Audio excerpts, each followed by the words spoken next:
Recording in progress. Namaste, welcome to Namaste Poon. In today's episode, we'll be talking about my favorite topic, which is on effective management and how having standards, quality, and expectations can help you, your team, and your business run effectively in the modern workplace and setting. So let's talk about introduction to effective leadership. What is effective leadership? Effective leadership, fundamentally what it means is that you are being able to run your team effectively. So that means whether the team is made up of in-office, hybrid, or remote, or all of them, or fully remote, or fully in-office, you are able to run them effectively. And in the modern context, the very nature of work has changed quite a lot in the past few years.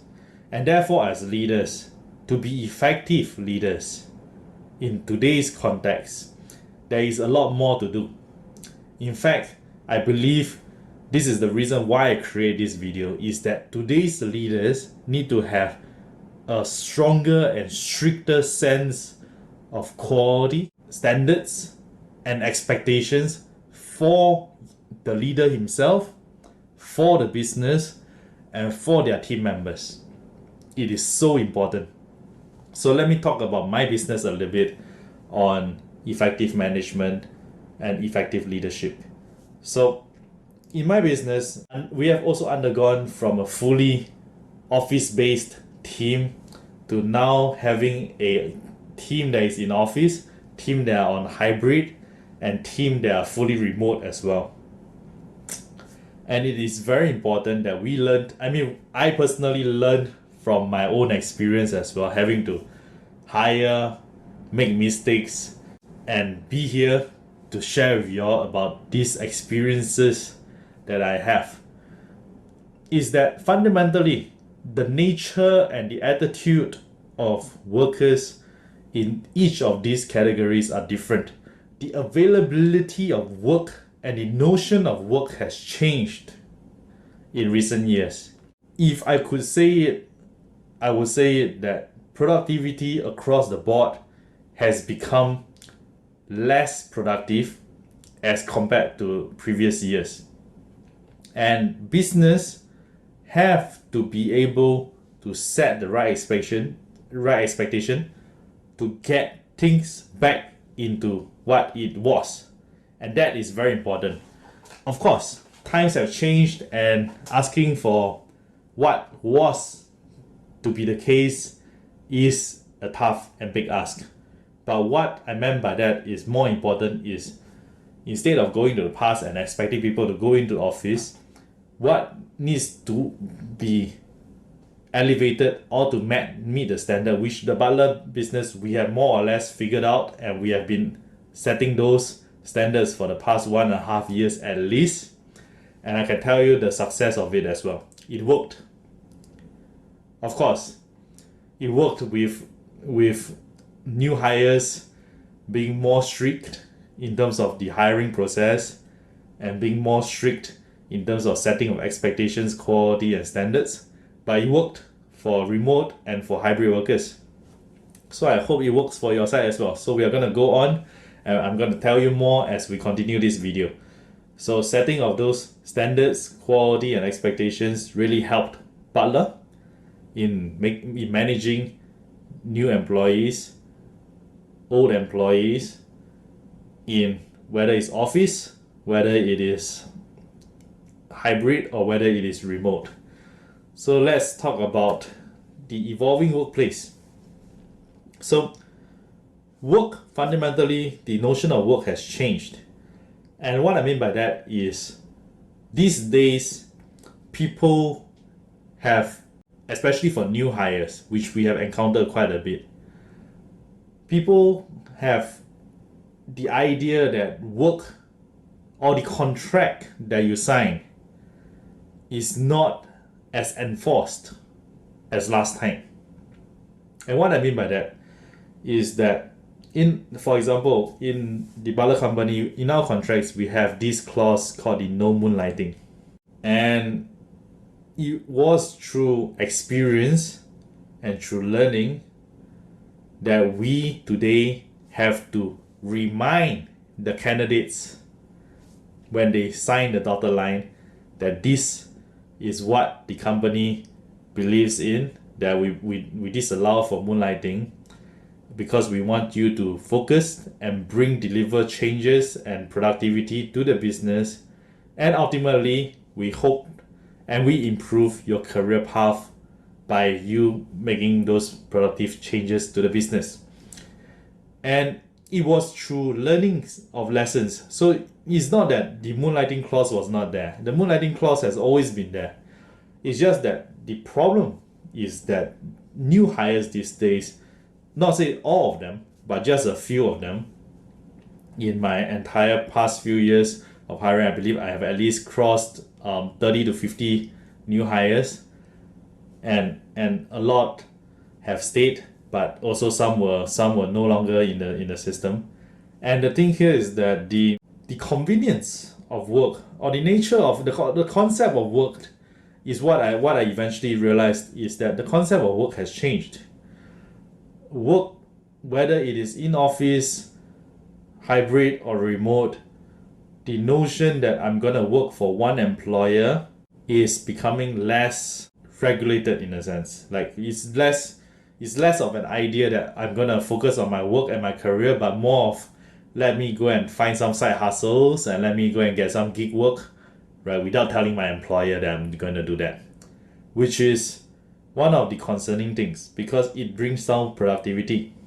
It is felt productivity. Worst case, which we have also experienced, is that employee moonlighting during office hours and is being unreachable.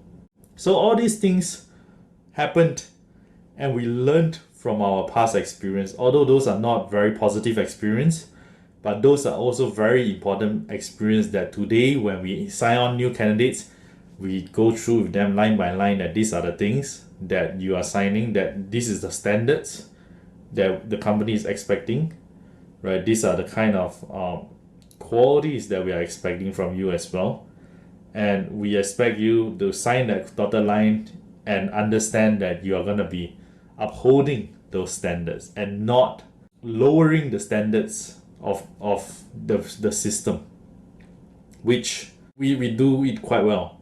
So I'm going to continue on the video and I'm going to talk about more of this. So upholding quality, like what does it mean by upholding quality?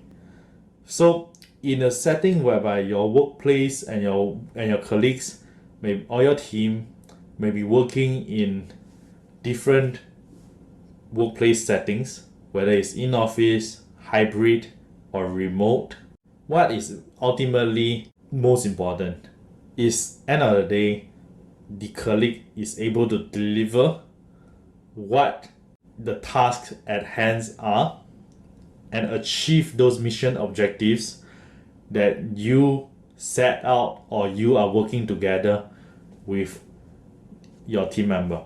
And this is very, very crucial. The thing here is that quality is something that I believe nobody should ever relinquish or depreciate. Quality is the fundamental to everything that is the fruit that we enjoy today, is the labor that we enjoy today, is all because we had standards and we had quality. So therefore, I think upholding quality is super important. Maintaining high quality work that they are hired and employed to do is very important. And that focus is very important as well. So quality, very important word. Let's talk about expectations. So how do you set expectations for your team? So I mentioned just now that during hiring process, we set expectation right at the start to our employees, to our new hires. We tell them that these are the things you can do, these are the things you can't do, these are the performance, right? I will expect you to be communicative. So those are all written. I mean, these days, many of y'all will know that sometimes new hires, they are not communicative, your team members, sometimes they might not be communicative as well. We make it very, very, very concise that If you do not know anything, communicate. In fact, we would have a red flag if you are not being communicative. Because if you do not communicate and you are not in the office and we don't know what you are doing, nor you are given a task that is 2 or 3 weeks or 4 weeks later, and you have no communication in between, wouldn't it be concerning that we will be sacrificing 3 or 4 weeks of our time on a if or but or else? So that big question mark is something that is, as leaders or as myself, what I tell my fellow management employees and staffs as well, colleagues as well, of what to expect, what for them to expect of their employees and their team members, is to have clear communication. In fact, clear communication is one of the biggest cues towards participation. Whether you are in a in-office setting or you are in a hybrid or you are in a remote setting, the communication, I think, is key. So setting expectation, we set those, and what we expect from employees, right? And I think communication is one of the biggest. Now, we as leaders, because of the times have changed, so is our need to adapt to the changes as well. And that is one of my biggest disappointment, as sometimes I would say. So the biggest disappointment is that employee retention is something that we give as much chance as we can. But because the very nature of work has changed, so is the mindset of employees. And this is something that is very, very critical. Like, we can't fix what is unfixable on the macro scale. No matter how much we try, there will always be apples that fall through the hiring process, which is an unfortunate thing. Like, when we go through the hiring process, we definitely want the best. When we give that hiring, we ensure that we want you, therefore we hire you. Otherwise, what's the point, right? But even then, there are cases whereby, with the prevalence of AI and the prevalence of... Anyway, the idea here is that end of the day, when we hire for standards and we hire for quality. And standards and quality are bread and butter. They are more important than expectations, because expectation is just simply letting you know what we are expecting. But quality and standards is within the character and within that individual. And I think it's so important that these days leaders can make it a point to new hires and team members that, hey, I am doing my role with quality and standards, and I hope you can do your role. Or when you when a new hire is joining a team, that, hey, this is the kind of quality and standards that I am not going to let go. And that will enable us to protect and preserve the success of the workplace, the economy at scale, and the nation at scale as well. That the progress that has been built all these years. Because when those standards and qualities are being thrown to the bin, it will be not healthy exercise, definitely. So this is one of the next point that I'm going to bring into, which is the most important point, in fact, is that when we hire people, and when we hire people with telling them about standards, quality, and expectations, one thing that will always come out is independent action. And that is the most important thing. Like, independent action is when the employee has the ability to understand what they are doing, how they are doing it, what is needed to get it done. I know that I can communicate. I know that I can get it out. And I know that my superior or my leader will be able to see that the work is being done with the quality and standards and expectations that is required of. And that is independent action. Like, ability to give, and as leaders, that's what we do. We give you the absolute freedom, no longer the 9 to 5, right? No longer the surveillance, or the checking in. We don't do that. In fact, in our company, we have this system called the don't touch on me system. That means as long as you get the job done, I trust that you'll be able to get the job done. and I have the fullest confidence that you'll be able to get the job done, go ahead, get it done, which I know you will be, and I will not come and disturb you. Likewise, right? So this independent action is so important, because ultimately, end of the day, when an employee is able to, and that's the job of the leader. The job of the leader is to ensure that we place, and this is what I'm going to go into next, the importance of the right placement. Like, you want to hire new employees, and therefore the whole point about me sharing this, because whatever that's in the system already is in the system. But what is the easiest go-to to improve the system is starting from your HR process, your new hire process. Make sure that you hire the right people, whichever setting that they're on, in office, hybrid or remote.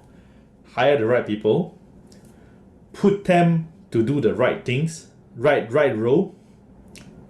So hire the right people, put them in the right role, and get them to do the right things. And then last but not least, allow them to have the freedom to thrive in what they are doing. And that is so important. By having that right placement, that is how at BUTLER we do it. Like right now, our hiring process, and I can tell you, at first it was brutal. But today's hiring process is a great success. Whether it's remote hiring, whether it's hybrid hiring, whether it's in-office hiring, we have fixed the problem. And that is because we set the standards and we made it very clear. These are the things, blah, blah, blah, blah, blah, blah, that you need to sign, right? I expect no moonlighting, I expect communication, I expect this. I expect you to be able to fulfill your role, and And the thing here is that this allowed everyone to have a very clear picture the moment they come in. Of course, we have a 3 to 6 months probation, which we do so, even though it's a more extensive probation, but we do it, and there's a reward at the end of it. So these are the things that we have done. Now I'm going to go into the closing thoughts. So closing thoughts, making it a little bit more comprehensive, and to summarize, is that we talked about the purpose of having an effective leadership, the evolving workplace that the world has now changed into, the notion of work has changed. So as leaders, we need to evolve as well, and we need to ensure that we can uphold the standard and the quality of our predecessors. Of course, right? The whole point is to improve the system, not to degrade the system or regress the system. And how important it is, the role of the standards, the standard to expect, the standard of the workers themselves, the quality to expect, the quality of the workers themselves. We can't fix integrity. We can't fix responsibility. We can't fix all these things, because all these are underlying. We can of course consult and try to do our best, but ultimately these are all underlying within the character itself, and we need to ensure that we have the right character in the system. Setting expectations, very important. This is something that everyone can work on, right? So setting the right expectations. As leaders, be adaptive, right? Adapt to the changes, making sure that you have a communication with your team, right? Giving them the freedom to do what they want to do, but at the same time, having that trust, mutual trust, that things gets done the way it should. Putting the right people at the right place, the right placement, this is very important. And fundamentally, I think this is the topic. I know it's a very heavy topic, and I hope you enjoyed it. If you have any questions, ask below, comment below, and also feel free to DM me should you have any questions as well. Thank you.